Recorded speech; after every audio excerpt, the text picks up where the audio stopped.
Hello guys, welcome back to my channel.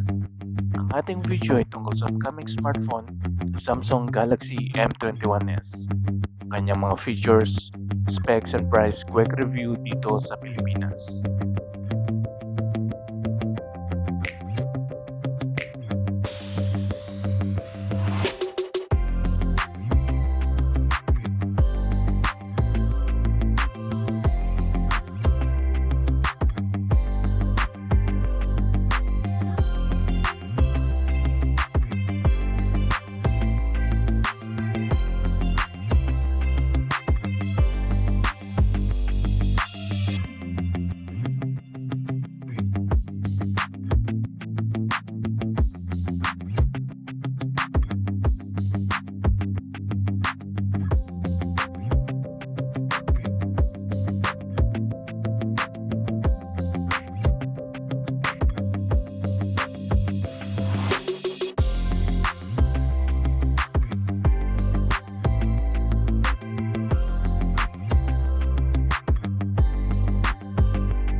Smartphone na ito ay nilaunch pa lamang overseas ngayong November 2020 na mayroong estimated price na mula 13,000 hanggang 14,000 pesos kung sakaling ilalabas man dito sa Pilipinas, at may mga color options na black and blue.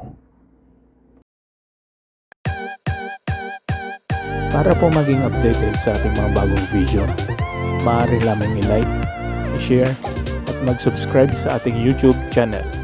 Maraming salamat po!